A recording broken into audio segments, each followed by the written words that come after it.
to Viewpoint, live from Broadcasting House on South Barrack Road. Since the repatriation of the evacuees, housing has been a perennial challenge for Gibraltar. A number of individuals came together in July 1981, 40 years ago, in the John Mackintosh Hall. They discussed their problems and organised as a pressure group, Action for Housing. This group of volunteers has worked with and put pressure on successive governments to find people on the rock suitable accommodation. Home ownership schemes and accommodation for senior citizens have alleviated housing waiting lists, but Action for Housing continues to highlight the plight of the less fortunate, believing that their work is just as relevant 4 decades later. I'm joined tonight on the set by founding member Henry Pinna. Thank you for joining us, Henry, and also by former Housing Minister Pepe Baldachino. Good evening, Pepe. Good evening. So, Henry, what were housing conditions like 40 years ago when Action for Housing first formed? They were really bad. I mean, you've got to remember that the last estate which was built was Barrelbeg about 10 years before. The frontier was closed, so that people who needed accommodation could not go over the border. There were 2,700 applicants on the waiting list and no prospect of being allocated. I remember at the time that the landlords used to prefer to rent to personnel of the MOD rather than locals. And those who managed to get an allocation in the old town would have to pay key money, which was, the order of the day. Mm-hmm. So the housing conditions at the time were much worse than they are today. So there was obviously a very significant incident which we're seeing images of in Gibraltar's history, the frontier closure, which put very specific pressure on Gibraltar's in many different ways, but Pepe, on housing, it must have been felt very acutely. Yeah, the problem in housing was already indicated in the LegCo in the 1960s. That's the Legislative Council. By Mrs. Ellicott, where she said that we required at least 100 new houses because there were 100 applicants. This was in 1960. With the closure of the frontier, put extra pressure on housing because we had Gibraltarians living in the hinterland, which once the frontier closed came back to Gibraltar. Gibraltar was not prepared at that time on housing to receive them, so they were put in different transit centres. Town Range, White Rock Camp, Lo Filipino, which is North Gorge. Mm-hmm. So there was, the pressure began in 1969. Up to 1981, housing was financed by the ODA money, Overseas Development Aid. In 1981, the British government told the Gibraltar government that you're no longer going to get ODA for housing. The last project that was built was Barrelbeg. It was done under the IWPP government, but was allocated by the AACR. The AACR then found that they were on the project of Rocherdale. Half of it had been financed by ODA money, and the other half had to be financed by the Gibraltar government. So there was extreme pressure at that time on housing. And to state the obvious, I mean, we've become accustomed to Gibraltar being a wealthy place. Back then, it didn't have the income and the money to hand as it does today. Remember that we also had the closure of the dockyard. We also had the removal of the PSA, which was part of the maintenance for buildings of the MOD. So we had people made redundant. Money was not coming in, which was one of the main financial received by the government. So all that added up. And I will go in further later on because otherwise I would be here all night. But before I finish, I would like to congratulate Henry and Action for Housing for their 40 years anniversary. Thank you. Well, that's what brings us here, Henry. You've had an exhibition at the John Mackintosh Hall in recent days, marking 40 years to the month. You opened it, I believe, pretty much to the day that a group of individuals came together to try to be a voice for those who needed better housing, right? Yes, we knew that housing was endemic, and particularly the younger generation were the ones most affected because they wanted to get married, obviously, and they had nowhere to go. Home ownership was not yet something that was there to alleviate their plight. So they had to either pay key money or move into family.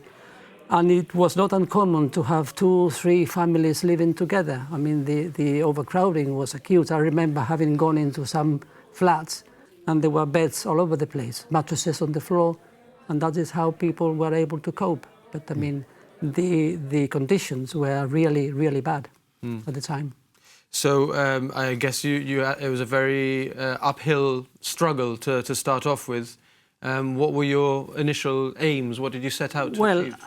When you start a pressure group, the first thing that any government would do is to ignore you, hoping that you will go away.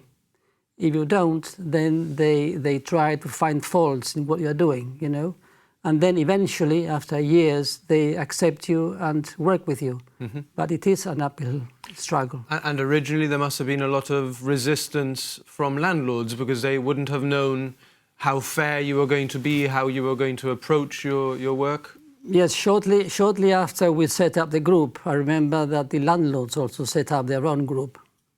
And I remember the spokesperson of the then Landlords Association saying that we were just, a passing cloud, a vociferous minority, a flash in the pan, and that we wouldn't last more than a year. Well, they disappeared after a few, I think it was over a year, and we've lasted 40 years. So, but I mean, we've worked with whoever was there. I mean, we have worked with 14 housing ministers.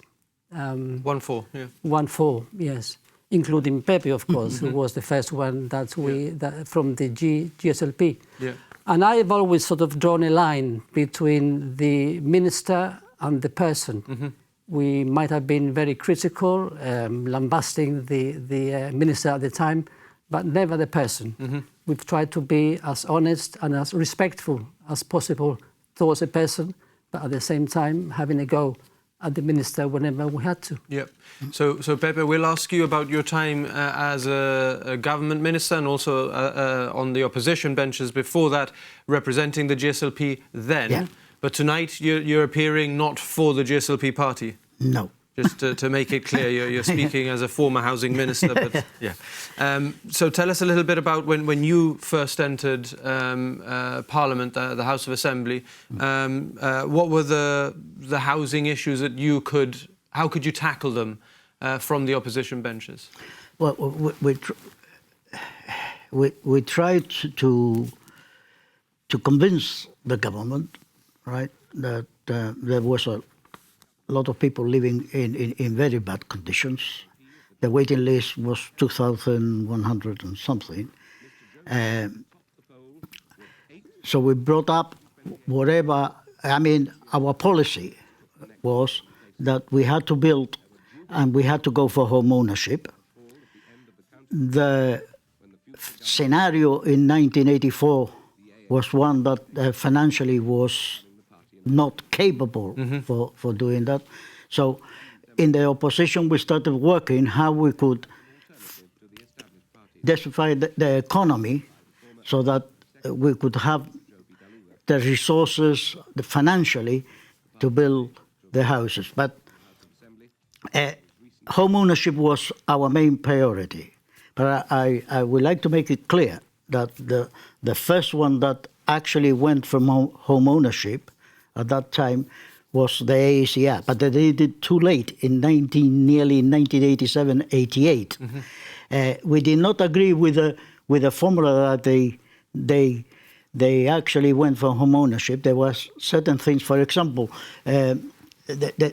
one of the development that they did was in Northview Terraces and Vineyard or Vineyards, whatever somebody called it different ways. But there was something in the clauses there, which I brought up from the opposition, was that the developer, after putting the price, what the price was going to be, had a clause that said that they could increase the price and charge 50% to the purchaser. So therefore, we were against that because we said, well, any developer can say it's going to cost me £10,000 more, but when it's going to be only 5,000 and they're going to charge the thing. So that's one of the things that we were against from the very beginning. I remember that they also had in '88, nearly the elections, they were also going to develop part of what the Montague was, and we said no. I am putting on notice the developer that if we come in, we are not going to buy by whatever reason because we have our own reclamation decision, right? So that moved the developers, and we had a meeting before the elections, and we told them, well, look, this is going to be our idea. We're going to expand the reclamation area, which is what it is today. And thanks to my colleague and friend, Michael Fitter, which was at the HEM, he negotiated that. I had a very good relationship with Michael. I had a very good relationship with all the other ministers, but with Michael, it was something that was special because he was the Minister for Development and I was the Minister for Housing. And we've seen some of the houses that went up in those years once you'd entered government. Well, we did quite a few there, no? West Side 1, West Side 2, Harbour Views, Jeep 5. Let me say that we were able to provide the land free, even though the infrastructure, no? Because the other developments of the area, where the hospital is, was going to be an hotel, paid for the land that we provided free for housing.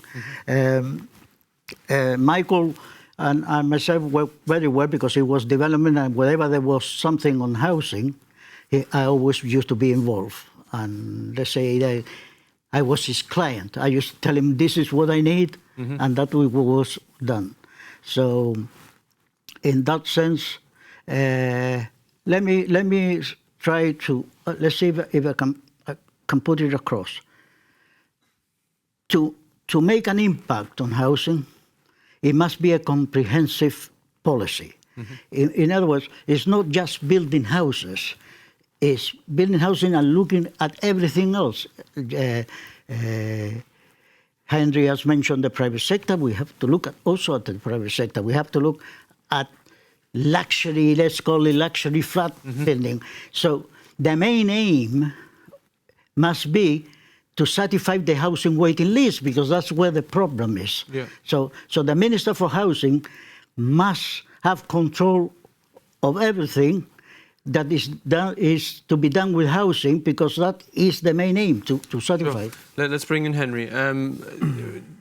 We talked about the different sort of housing, government housing stock which came online, became available at that time. How did it get allocated? Was Action for Housing involved? I think there's a housing allocation committee which was pivotal, that you have formed a part of at different points in time. Tell us a bit about that. Well, the allocation committee doesn't actually allocate flats. What they do is they look at the availability of flats. They receive complaints from the public, but ultimately it's the administration which allocates the flats. So I did form part of what was then called the advisory committee. There were three committees: allocation, advisory, and the social. And for a number of years, I was part of the advisory committee and also the social committee. I remember that prior to the January the 10th election in 1984, we produced a paper, and we did mention the question of home ownership. I remember at the time that we worked out, with the help of experts, of course, that a three-bedroom flat would cost in the region of £26,000, which meant that the purchaser would have to pay £13,000 and the government another. And the idea was for government to construct 100 flats and to test the waters. And if successful, then another 100, and so on. I'm not saying that the idea was a novel idea. I mean, it was there. It was very much in the air. It was picked up by the ACR and then by the GSLP, of course. So that made tremendous inroads into the question of housing. Younger people were able to purchase and to alleviate their housing plight. Because originally there just weren't enough houses, and all of a sudden you had hundreds of flats that were able to be... Absolutely. So that broke the back of the housing at the time. But then, of course, you know, you have periods where nothing was being built, and then the problem mounts up again. So you need to have a rolling program in order to meet the demands. We always seem to be lacking behind. You know, the demands are always bigger than the supply, and we see this happening again now. But that has been the problem throughout. We've mentioned waiting lists. Pepe, I think you're quite proud of the numbers that were on the waiting list, or at least how much you reduced the number of people who were waiting. You see, we did certain things, right, apart from the home ownership. Okay. We had the home ownership. We also introduced pensioner flats. It was the GSLP, the first one that introduced pensioner flats. I was not in agreement to build pensioners' flat outside what is a normal estate. Because you wanted it to be integrated with other families. Within because I think that senior citizens, which I am one now, are entitled to be integrated what society is, the variety of society. And therefore, I didn't believe that we should build a pensioner flat outside that. Right? So pensioner flats were built in GIP5, which is now William Jackson Grove. Right? There were built 125 flats. I did not believe either, nor the government, that we should go for bed-sitters, right? So in St. William Jackson Grove, there are two types of pensioner flats. One has a bigger bedroom, but still has a living room for married couples, and the other one has a smaller bedroom and a living room for single persons. So, but it was done in mind exactly the same as the policy that had been carried on by the GSD and now the GSLP. That is, first priority for those flats was for persons releasing government flats, because that was the idea. You see, government flats, there is very little mobility. In other words, you allocate to a family, and when the family outgrows, when the children move out and whatever, there is no movement. There's still somebody or two persons or one person in 4 acre-B, 3 acre-B or 5 acre-Bs. So we had to create that movement. That movement also is created by home ownership, right? You buy in one of the 50-50 estates, you progress in life, you now want to move somewhere else, so there is a movement, or the family now the children goes out, or there are only two, they want to sell and buy a smaller flat. So there is a movement which doesn't exist in government flat. That was the whole idea, to create movement, which then you can allocate to other people. This was very important for the GSLP when you were in government, and it's a very important concept for Action for Housing. And you sometimes in recent years have thought that there hasn't been enough movement.